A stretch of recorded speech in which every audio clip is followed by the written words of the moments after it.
Rais wa chama cha wanasheria Tanganyika TLS Wakili Boniface Mwabukusi ameikosoa vikali kauli ya mkuu wa mkoa wa Mbeya Juma Zuberi Homera ya kutoa shilingi milioni 5 kwa yote atakayetoa taarifa zinazosaidia kupatikana kwa mwanaharakati Mdude Nyagali, akisisitiza kuwa hatua hiyo inaleta hofu badala ya matumaini, huku akitaka hatua za haraka kufanyika kumrudisha Mdude akiwa hai. Nataka kusema Mdude hana thamani hiyo. Mdude sio mwizi, sio mhalifu, hadhurumu watu. Mdude ni mkosoaji, amesema Wakili Mwabukusi siku ya Jumanne, akisisitiza kuwa kukosoa ni haki ya kikatiba isiyopaswa kufananishwa na uhalifu.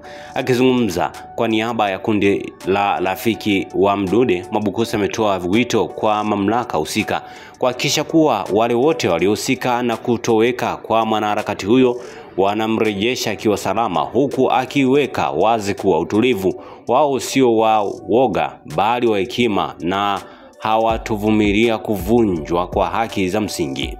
Kauli hiyo imekuja kufuatia taarifa ya mkuu wa mkoa wa Mbeya Juma Homera aliyesema siku ya Jumatatu kuwa ameliagiza jeshi la polisi kuongeza nguvu katika kuwasaka waliomteka Mdude, ambaye pia ni kada wa Chadema. Alisema serikali imetangaza zawadi ya shilingi milioni 5 kwa yote atakayesaidia kupatikana kwa Mdude, awe hai au mfu, jambo ambalo limeibua ukosoaji mkali kutoka kwa mwanaharakati wa haki za binadamu na mwanasheria.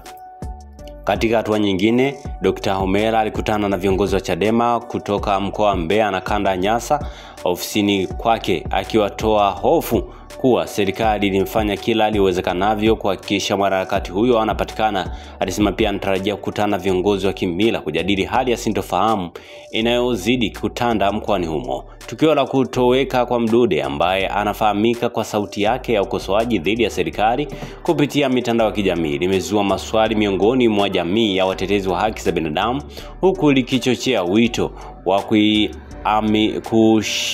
kuimarisha kwa mfumo wa ulinzi wa haki za raia dhidi ya vitendo vya vitisho na ukiukwaji wa haki na sheria. Asante kwa kuifuatilia Baharia TV. Usisahau kulike, kusubscribe, kucomment na kushare.